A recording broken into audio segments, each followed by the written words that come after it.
budget to budget cuts from Toronto. And those same budget masters in Toronto overspent on one private-public partnership hospital, the Brampton P3, by $580 million, according to the Auditor General. They've got 21 of those projects in the pipe. They can afford to overspend by $500 million in Brampton, but they don't have $700,000 for Wingham. We don't think that's credible. And what we're here today to tell the hospital administration, we're calling on Lisa Thompson, the MPP, we're calling on Deb Matthews, the Minister of Health. We're kicking off a community campaign with postcards, with petitions, with a community meeting, with more rallies. We are not going to let this hospital cut $700,000. We are going to fight Queen's Park for funding. They've got money. They're wasting it on private delivery elsewhere. We want them to come up with the funding for this hospital and keep vital services going in this community. Thank you so much for coming today. This is the brother.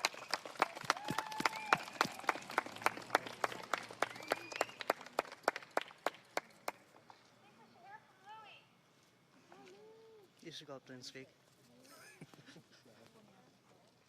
Thank you, brothers and sisters. I think you've all heard of what's happening here in Wingham. My concern is the people that are going to be mostly impacted by this is people who are marginalized. What's going to happen here is when the services leave I'm going to go up and get the better shot. goes into other communities, the affordability of taking a child there or looking after a parent in another community. We have our jobs that we do worry about here, but we also are members of this community. We want to keep the vital services that we have here. These hospitals that were built by our grandparents and great-grandparents and our parents who supported building these hospitals to give the services that are crucially needed in these communities. People are going to die being transferred to other areas when the services aren't available here. We got to make this a community effort. Today, we're hearing here from the union people, from the workers here. I'm sure that everybody's not unionized here, but we are starting a campaign here, and this campaign's got to be targeted with the community. The community's got to fight for this. This is happening throughout rural Ontario. They're the most vulnerable small communities that they're destroying them, turning into, I believe Deb said, ghost towns. That's something we don't want. It is a shame that people in Toronto are making the decisions for these smaller communities that rely on these services. We will not let this happen. We will fight here, we'll fight anywhere to make sure that the government gives these people in these communities the services that are needed here. Thank you very much. Thank you, Louis. We also want to thank community members if they have anything like that they'd like to talk about as well that are here. And we have a nurse from Seaforth Hospital, Lindor Ward. This is a small community as well.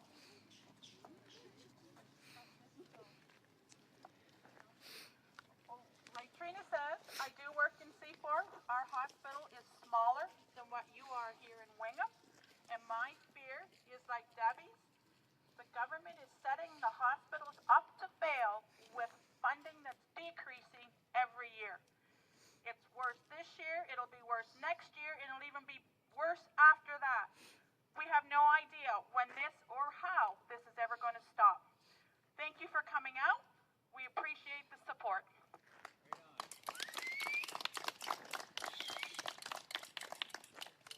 Anyone else have anything like they'd like to talk about or share?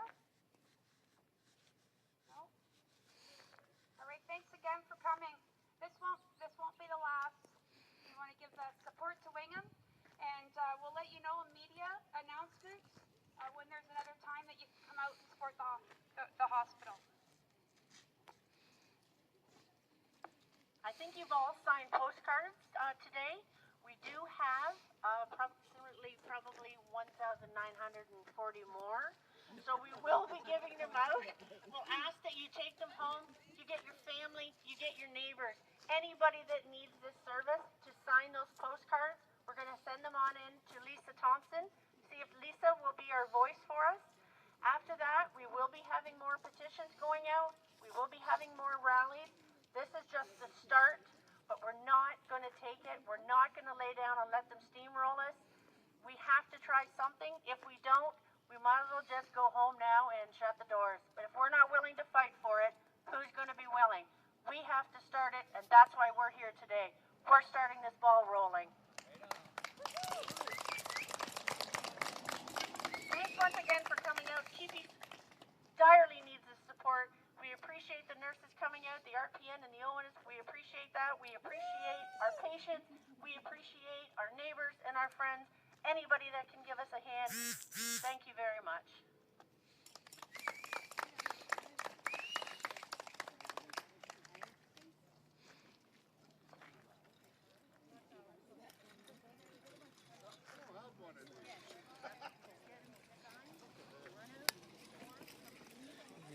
Shots of everything.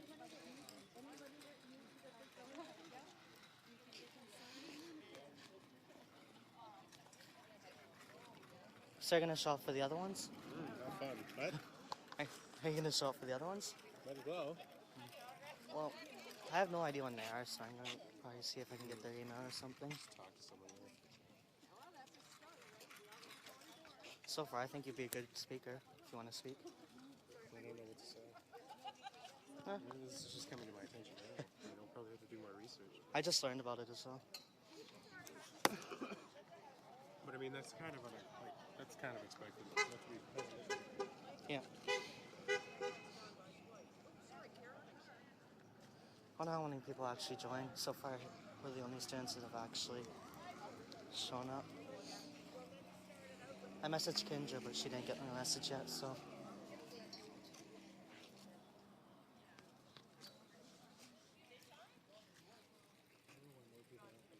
Let's see if we can round up those kids. Wanna? Not really. Oh yeah, I don't think they will. Okay. They're too apathetic. So you say I know at least one of them. Not to be rude against the students or anything.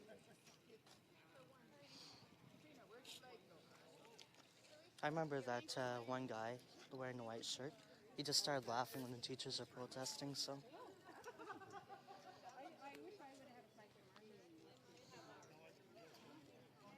What they really need to know is that budget is super huge.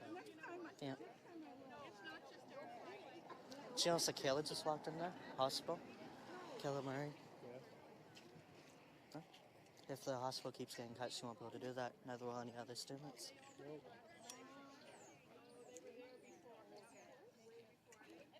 I wonder how long it'll take until privatized healthcare comes in. That's aiming high, Austin. Oh, I think it's gonna happen. Well, the idea is Harper's gonna keep cutting and cutting and cutting. That's the plan. He's gonna put pressure on provinces to do it. And what's gonna happen in the end, he's gonna offer up privatized healthcare as the alternative. He might even win the next election, unfortunately. Your phone Oh my ringing God. it is. Press the button Yeah, you I've seen must and fulfill your destiny. Have you seen the pot ones? Where it's like, oh, how can you give excuses to terrorists? And then he's taking off his shirt. I think they're so funny. I can't even take the Conservative Party seriously when they do that. Yeah, I laugh every single time I see Justin Trudeau modeling in one of their hats. Okay, Harper, we get it. He looks better than you.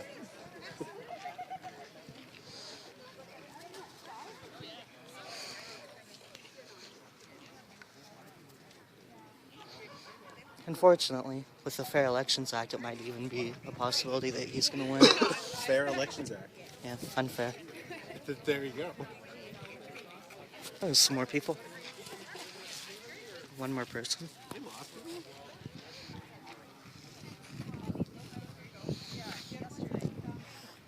don't think so. I think they need to demonstrate a little bit better. There's someone downtown and tell them to come up here. I'm going to tell Steve Sabrin when I'm back at Co-op about the rally. Do it. Well, We can get it on the radio. I know that. What I was thinking is, what is it? CKNX unionized? I have no idea. If they are, you can't say anything. It's very sketchy to even mention something like this. You can't mention anything that's sort of political when you come into mainstream media. So I kind of just want to shut it off. Especially in a small community. Well, I think that Steve would be willing, hopefully. They mostly cover federal politics. I don't know, he might. It's worth asking. Yeah, what I was thinking of doing is starting some kind of like Kickstarter campaign. You know what that is? Starting some kind of Kickstarter campaign where we can actually advertise little audio files on the radio about what Harper's doing, some of the protests are going to happen, that kind of thing. Well, I'm sort of going against the education now. Did you hear the assembly this morning? No. They're calling in small groups of people to go into the cafeteria and discuss certain things, why they got the hat rule, why they did.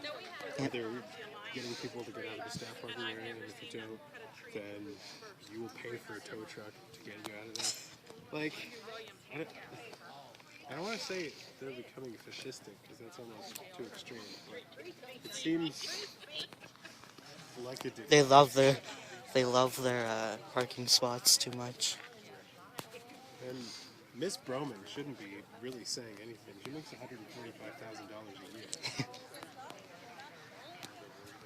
I think needs to happen school-wise is student government getting a little bit more power than it does. But then again, we have a whole bunch of idiots in school. Apathetic. Yeah. I wouldn't exactly call them idiots. I think Some of them could be smart people, just don't care. I think one of the reasons why people aren't interested in school is because school itself is not really. It doesn't teach you anything. It teaches you how to memorize things, but it doesn't teach you how to critically think. Actually, I was discussing that we need to have a mandatory class in Canada where it teaches the value of critical thinking, the value of actual evidence over falsehood, stuff like that. That way we wouldn't have people denying vaccines and shit like that. And we wouldn't have people screaming no to GMOs. I like how they phrased it though, that our education system is the indoctrination of the young. Yeah. Yay, someone said it in mainstream. But no one cares. Mm-hmm. Fortunately, have you heard about the Russell Brand thing? The interview with him? It was apparently an interview with him where he just went off on the government of the world, like the governments of the world, and he said, "You guys aren't doing your shit. You're corporate owned and stuff like that." He just went absolutely livid, and it actually went viral. Surprised. It's funny. There's some more students. Oh, there's Steve. I think that's him right there. Good talk to him. Oh, I shouldn't technically be out. I shouldn't